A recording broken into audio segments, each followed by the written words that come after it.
नमस्कार। आज मैं एक बार फिर से आप सभी के सामने उपस्थित हूँ। आप ही की पाठ्यपुस्तक हिंदी वचन भाग 2 का पाठ 19 आश्रम का अनुमानित व्यय लेकर। दक्षिण अफ्रीका से भारत आने के बाद गांधी जी ने यह विचार किया कि वो अहमदाबाद में आश्रम की स्थापना करें। उन्होंने ऐसा विचार किया।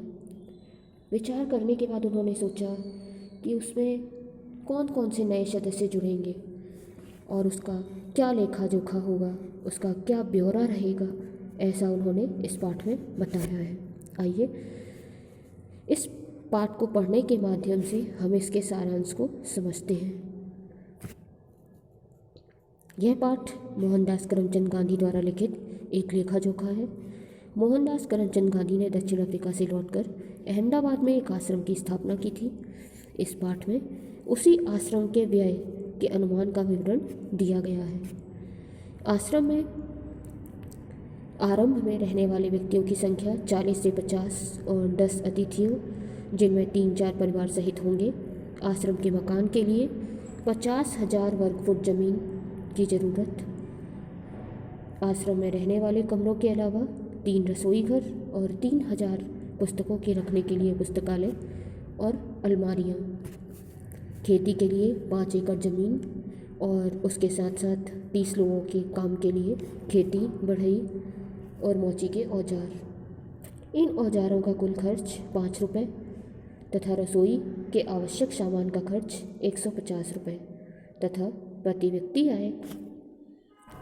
व्यक्ति मासिक खर्च 10 रुपये तय किए गए। सामान लाने व मेहमान के आने जाने के लिए बैलगाड़ी, 50 व्यक्तियों का अनुमानित खाने का वार्षिक खर्च 6,000 रुपये तय हुआ। आश्रम में एक वर्ष में औसत 50 लोगों का 6,000 रुपये खर्च आएगा। उन्होंने कहा इसके लिए अहमदाबाद को ऊपर का खर्च उठाना चाहिए। उन्होंने कहा यदि ऐसा करने हेतु अहमदाबाद तैयार नहीं तो वे ऊपर के खर्च का इंतजाम कर सकते हैं। इस लेखा जोखा में गांधी जी ने लोहार, राजमिस्त्री और शिक्षण संबंधी खर्च शामिल नहीं किया था।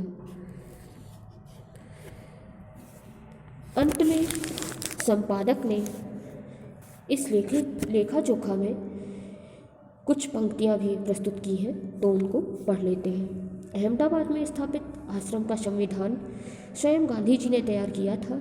इस संविधान के मसविदे से पता चलता है कि वह भारतीय जीवन का निर्माण किस प्रकार करना चाहते थे। आज हमने पाठ 19 पढ़ा। उम्मीद है आपने इसका सारांश अच्छे से समझा होगा, पढ़ा होगा।